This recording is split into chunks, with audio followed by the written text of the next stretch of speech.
श्वेता तिवारी को लोग मेकओवर का भगवान मानने लगे थे। धीरे से पार्लर का दरवाजा खुला।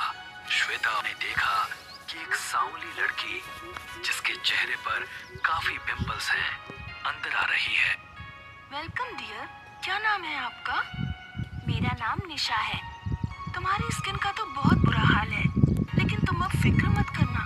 मैं तुमको इतना खूबसूरत बना दूंगी कि जितने लड़कों ने भी आज तक रिजेक्ट किया होगा वो सारे तुम्हारे कदमों में होंगे। इसीलिए तो मैं आपके पास आई हूँ।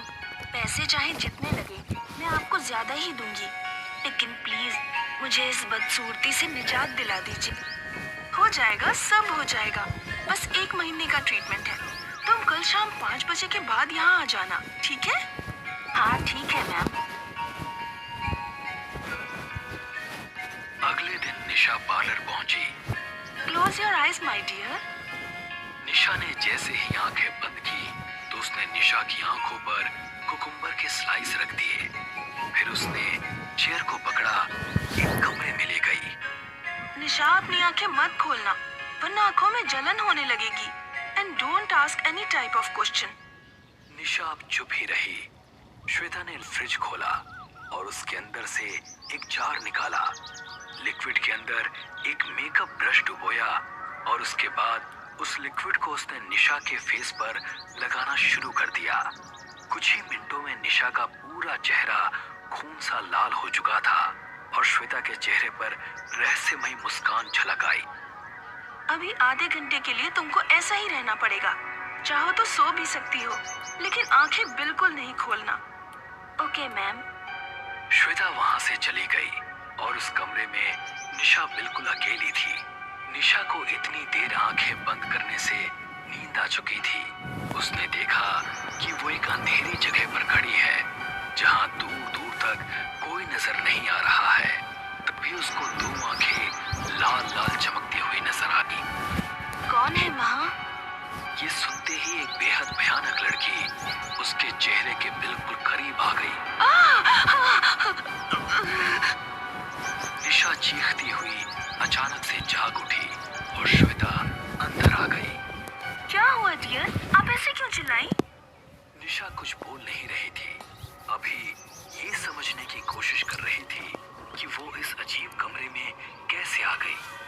चलो, आधा घंटा हो चुका है, आओ तुम्हारा फेस वॉश करवा दूं। रीना ने निशा का फेस वॉश किया और उसने अपना चेहरा मिरर में देखा तो उसको काफी फर्क नजर आया। उसके चेहरे पर मुस्कुराहट आ गई। तुम्हारी मुस्कान बता रही है कि तुम रिजल्ट से खुश हो। हाँ मैम, ये तो पहला दिन है। अभी तुम्हें 29 डेज और आना है। बिल्कुल गैप नहीं करना। Thank you ma'am, bye. Nisha वहां से चली गई। उस दिन के बाद कई दिन गुजरे और धीरे धीरे 1 महीना निकल गया। आखिरी दिन भी श्वेता ने निशा के साथ वैसा ही किया। जब श्वेता उसको आईने के सामने ले गई तो अपना गोरा रंग और चमकता साफ सुथरा चेहरा देखकर निशा हैरान रह गई। उसकी खुशी का ठिकाना नहीं था। वाकई में मुझे तो आइडिया भी नहीं था कि मैं इतनी खूबसूरत हो सकती हूँ। तुम्हें देखकर मुझे बहुत अच्छा लग रहा है निशा। अब एक बात सुनो, मैं ये ब्रेसलेट तुमको दे रही हूँ। इसको मेरा आशीर्वाद समझना। Sure ma'am, thank you. जब वो घर पहुंची तो उसके मम्मी पापा भी उसे देखकर बहुत खुश हुए। फिर क्या था, इश्मित नाम का एक लड़का उसे देखने घर आया और देखते ही उसका दीवाना हो गया। उसके बाद निशा की शादी हुई और वो अपने ससुराल आ गई। निशा, मेरा इस दुनिया में मेरी बहन मोहिनी के अलावा और कोई नहीं है। तुम उसे अपनी बेस्ट फ्रेंड समझना। हाँ इश्मित, अब यही मेरा परिवार है। तभी उसकी नजर आईने पर पड़ी तो उसे वही लड़की उसके पीछे खड़ी नजर आई जिसे उसने सपने में देखा था। क्या हुआ बेबी? कुछ नहीं।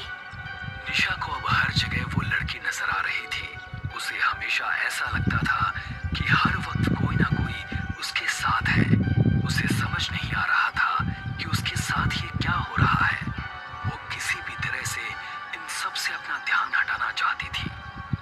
भाभी, मैं सोच रही हूँ आज भैया और मेरा फेवरेट चिकन काले मिर्च बनाऊं। आप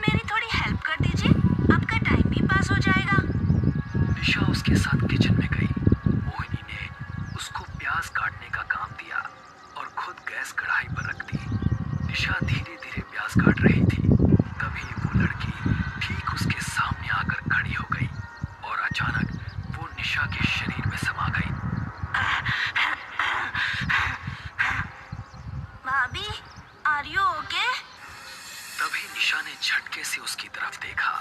उसके चेहरे पर अजीब तरह का गुस्सा था और उसकी आंखें लाल लाल चमक रही थी। निशा उसके करीब पहुंची और उस पर छुरी से हमला करने लगी।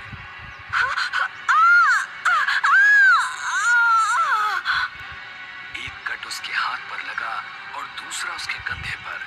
मोहिनी अपने हाथ को पकड़े हुए वहां से भाग निकली।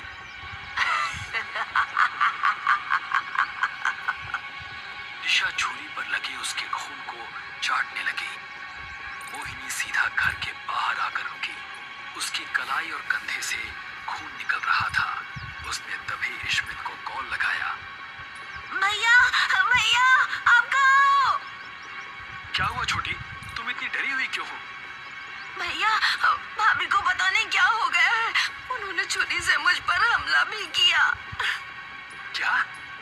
आप जल्दी से आ जाइए। इश्मित उसी टाइम ऑफिस से निकल गया। वो घर पहुंचा तो देखा कि मोहिनी बाहर खड़ी थी। उसने मोहिनी को पीछे रहने के लिए कहा और घर के अंदर चला गया।